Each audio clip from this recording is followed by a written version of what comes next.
ಇನ್ನು ಚಾಮರಾಜನಗರದ ಹಾಲಿ ಬಿಜೆಪಿ ಸಂಸದರಾಗಿರ್ತಕ್ಕಂಥ ಶ್ರೀನಿವಾಸ್ ಪ್ರಸಾದ್ ಅವರ ಅಳಿಯ ಕಾಂಗ್ರೆಸ್ ಸೇರ್ಪಡೆಗೆ ಮುಹೂರ್ತ ಫಿಕ್ಸ್ ಆಗಿದೆ. ಮೈಸೂರಿನಲ್ಲಿ ಮುಂದುವರೆದಿದೆ ಆಪರೇಷನ್ ಹಸ್ತ. ಕಾಂಗ್ರೆಸ್ಗೆ ಶ್ರೀನಿವಾಸ್ ಪ್ರಸಾದರ ಮತ್ತೋರ್ವ ಅಳಿಯ ಸೇರ್ಪಡೆಗೆ ನಿಗದಿಯಾಗಿದೆ. ಚಾಮರಾಜನಗರದ ಟಿಕೆಟ್ ಆಕಾಂಕ್ಷಿಯಾಗಿದ್ದರು ಡಾಕ್ಟರ್ ಮೋಹನ್. ಬಿಜೆಪಿಯಿಂದ ಟಿಕೆಟ್ ಸಿಗಲಿಲ್ಲ ಅವರಿಗೆ. ಒಂದೆರಡು ದಿನಗಳಲ್ಲಿ ಸಿಎಂ ಸಮ್ಮುಖದಲ್ಲಿ ಡಾಕ್ಟರ್ ಮೋಹನ್ ಅವರು ಕಾಂಗ್ರೆಸ್ ಸೇರ್ಪಡೆಗೆ ಸಿದ್ಧತೆಯನ್ನ ಆರಂಭ ಮಾಡಿದ್ದಾರೆ.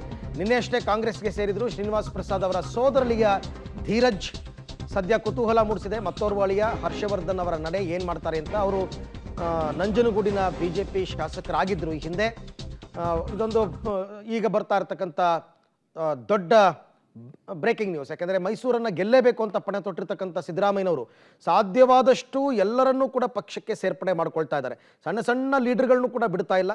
ಈಗಾಗಲೇ ಶ್ರೀನಿವಾಸ್ ಪ್ರಸಾದ್ ಅವರ ಬಳಿಗೆ ಹೋಗಿ ಕಾಂಗ್ರೆಸ್ ನಾಯಕರೆಲ್ಲರೂ ಕೂಡ ಈ ಬಾರಿ ಚುನಾವಣೆಯಲ್ಲಿ ನಿಮ್ಮ ಬೆಂಬಲ ನಮಗೆ ಬೇಕು ಅಂತ ಕೇಳ್ಕೊಂಡಿದ್ರು. ಅವರು ಸಕಾರಾತ್ಮಕವಾಗಿ ಸ್ಪಂದಿಸಿದ್ರು. ಯಾಕೆಂದರೆ ಬಿಜೆಪಿ ನಾಯಕರು ತಮ್ಮನ್ನು ನಿರ್ಲಕ್ಷ್ಯ ಮಾಡಿದ್ರು ಅಂತಕ್ಕಂಥ ಅಸಮಾಧಾನ ಅವ್ರಿಗಿತ್ತು. ಸೊ ಹಾಗಾಗಿ ಈಗ ಶ್ರೀನಿವಾಸ್ ಪ್ರಸಾದ್ ಅವರ ಸೋದರಳಿಯ ಧೀರಜ್ ನಿನ್ನೆ ಅಷ್ಟೇ ಕಾಂಗ್ರೆಸ್ಗೆ ಸೇರ್ಪಡೆಯಾಗಿದ್ದಾರೆ. ಈಗ ಚಾಮರಾಜನಗರದ ಟಿಕೆಟ್ ಆಕಾಂಕ್ಷಿಯಾಗಿದ್ದ ಡಾಕ್ಟರ್ ಮೋಹನ್ ಅವರು ಕೂಡ ಒಂದೆರಡು ದಿವಸದಲ್ಲಿ ಮೈಸೂರಿನಲ್ಲಿ ಮುಖ್ಯಮಂತ್ರಿಗಳ ಸಮ್ಮುಖದಲ್ಲಿ ಪಕ್ಷಕ್ಕೆ ಸೇರ್ಪಡೆ ಆಗ್ತಾ ಇದ್ದಾರೆ. ಇನ್ನು ಹರ್ಷವರ್ಧನ್ ಒಬ್ಬರು ಉಳ್ಕೊಂಡ್ರು. ಇವರು ಕೂಡ ಶ್ರೀನಿವಾಸ್ ಪ್ರಸಾದ್ ಅವರ ಅಳಿಯನೇ. ಇವ್ರು ಏನು ಮಾಡ್ತಾರೆ ಮಾಜಿ ಶಾಸಕರು ಅಂತಕ್ಕಂಥದ್ದು ಸದ್ಯದ ಪ್ರಶ್ನೆ. ಈ ಬಗ್ಗೆ ಮತ್ತಷ್ಟು ಮಾಹಿತಿ ನನ್ನ ಕೊಲೀಗ್ ಮೈಸೂರಿನಿಂದ KP ನಾಗರಾಜ್ ಜಾಯ್ನ್ ಆಗ್ತಾ ಇದ್ದಾರೆ. KP, ಇವಾಗ ಇವೆಲ್ಲ ಪೂರ್ವ ನಿರ್ಧರಿತನ? ಯಾವಾಗ ಶ್ರೀನಿವಾಸ್ ಪ್ರಸಾದ್ ಅವ್ರನ್ನ ಭೇಟಿ ಆದಾಗಲೇ ನಿರ್ಧಾರವಾಗಿತ್ತಾ, ಹೇಗೆ ಇವೆಲ್ಲವೂ ಕೂಡ ಅಂತ?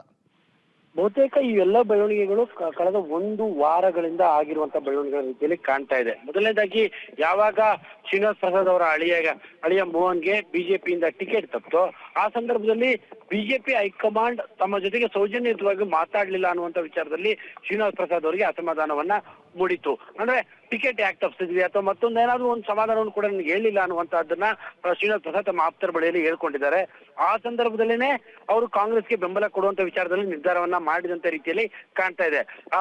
ಅಫಿಷಿಯಲ್ ಆಗಿ ಬೆಂಬಲವನ್ನ ಘೋಷಣೆ ಮಾಡೋದಕ್ಕಿಂತ ಮುಂಚೆ, ಯಾಕಂದ್ರೆ ಶ್ರೀನಿವಾಸ್ ಪ್ರಸಾದ್ ಅವರು ಈಗ ರಾಜಕೀಯವಾಗಿ ನಿವೃತ್ತಿಯನ್ನ ಪಡೆದುಕೊಂಡಿದ್ದಾರೆ. ಹೀಗಾಗಿ ಅವರು ಸೇರುವಂತಹ ಪ್ರಶ್ನೆಗಳಿಲ್ಲ. ಹೀಗಾಗಿ ಈಗ ಒಟ್ಟು ಅವರ ಇಬ್ಬರು ಅಳಿಯಂದರು ಈಗ ನೀನು ಬಿಜೆಪಿ ಸೇರಿದಂಗೆ, ಕಾಂಗ್ರೆಸ್ ಸೇರಿದಂಗೆ ಆಗುತ್ತೆ. ಯಾಕಂದ್ರೆ ಶ್ರೀನಿವಾಸ್ ಪ್ರಸಾದ್ ಅವರ ತಂಗಿಯ ಮಗ ಬಿಜೆಪಿಯ ಯುವ ಮೋರ್ಚಾದ ಉಪಾಧ್ಯಕ್ಷ ಧೀರಜ್ ಪ್ರಸಾದ್ ನಿನ್ನೆ ತಾನೇ ಕಾಂಗ್ರೆಸ್ ಅನ್ನ ಸೇರಿರುವಂತದ್ದು. ಇವತ್ತು ಅಥವಾ ನಾಳೆ ಒಳಗಡೆ ಅವರ ಇನ್ನೊಬ್ಬ ಅಳಿಯ ಡಾಕ್ಟರ್ ಮೋಹನ್ ಕೂಡ ಸೇರ್ಪಡೆ ಆಗುವಂತದ್ದು. ಬಹುತೇಕ ಹರ್ಷವರ್ಧನ್ ಅವರ ನಡೆ ಏನು ಅನ್ನುವಂಥದ್ದು ಒಂದು ಅಷ್ಟೇ ಇರುವಂತಹದ್ದು.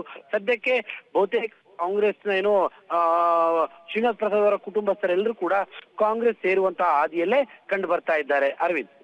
Okay KP, thank you. ತಮ್ಮೆಲ್ಲ ಮಾಹಿತಿಗೆ ಧನ್ಯವಾದ.